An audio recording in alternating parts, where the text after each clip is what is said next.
మీరు పెట్టుకోండి. కరెంటు ఛార్జీలు కట్టే పరిస్థితి లేదు. మీరు ముందుకు వచ్చి మీ పొలంలోనే ఒక పంప్ సెట్ ఉంటే దానికి సోలార్ పెట్టుకుంటే ఉచితంగా పెట్టిస్తాం. అక్కడ ఉత్పత్తి చేసిన కరెంటు మీరు వాడుకొని మీ ఇంటికి కూడా వాడుకోండి. మీ ట్రాక్టర్కి కూడా ఛార్జ్ చేసుకోండి. మోటార్ బైక్ కూడా ఛార్జ్ చేసుకోవచ్చు. కారుకు కూడా ఛార్జ్ చేసుకోవచ్చు.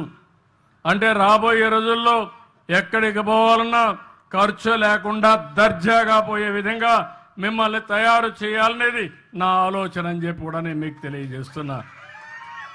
ఇవి చేయడం, ఆలోచనలు తేవడం నా బాధ్యత. దాన్ని అందిపుచ్చుకోవడం మీ బాధ్యత. ఈ ఏడే కాకుండా గ్రామానికి సిమెంట్ రోడ్లు 19 కిలోమీటర్లు ఉంది. 4 కిలోమీటర్లు కావాలి. కలెక్టర్కి ఆదేశాలు ఇస్తున్నా. ఈ సంవత్సరమే 4 కిలోమీటర్లు పెట్టేస్తాం. అదే మరికి డ్రైనేజ్, ఇది ఒకటి సమస్య ఉంది. దీనికి ప్రత్యేకంగా నేను ఆదేశాలు ఇస్తున్నా. ఒక ప్రాజెక్టు తయారు చేయండి. 100% డ్రైనేజ్ కింద అండర్ గ్రౌండ్ డ్రైనేజ్ ఈ గ్రామానికి ఏర్పాటు చేసే బాధ్యత కలెక్టర్కి అప్పచెప్తున్నా. దానికి ఎంత నిధులు కావాలని ఇస్తాం. మీరు ఇమీడియట్ కంప్లీట్ చేయండి.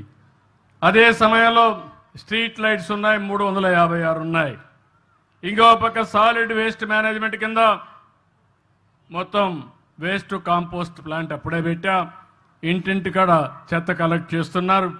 దీనికి ఒక కాంపౌండ్ వాళ్ళన్నారు, అది కూడా శాంక్షన్ చేస్తాం, కట్టియాల్సిందిగా నేను కోరుతున్నా. అదే మరిగా లిక్విడ్ వేస్ట్, మురుగునీరు, దీన్ని కూడా మనం ట్రీట్ చేయాలి. 10 సోక్ పిట్స్ వచ్చాయి. ఇంకో 15 కావాలన్నారు, అవి కూడా శాంక్షన్ చేస్తాం. అవి కూడా కంప్లీట్ చేయించేయండి. అప్పుడు మీరు చూస్తే ఒక పరిశుభ్రమైన గ్రామం. ఇంటికి ఎన్ని అవసరాలు ఇచ్చాం.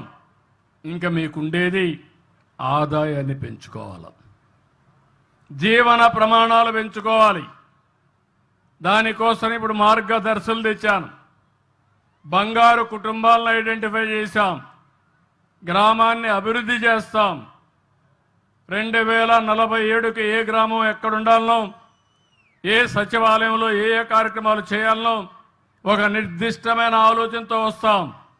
టెక్నాలజీ ఉపయోగిస్తాం, ఖర్చులు తగ్గిస్తాం, ఆదాయం పెంచుతాం. నిరంతరం ఈ కార్యక్రమాన్ని చేయడానికి ముందుకు పోతాం.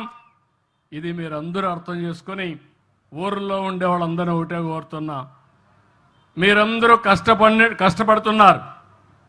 నేను కష్టపడమని చెప్పడం లేదు, ఇష్టపడి స్మార్ట్గా పనిచేయమంటున్నా, తెలివితేటలతో పనిచేయమంటున్నా. ఒకప్పుడు మనం అందరం కూడా తెల్లవారుజామున 3 గంటలకు లేచి కపిల్ కోసం నీళ్లు తోడడం కోసం పోయేవాళ్ళం.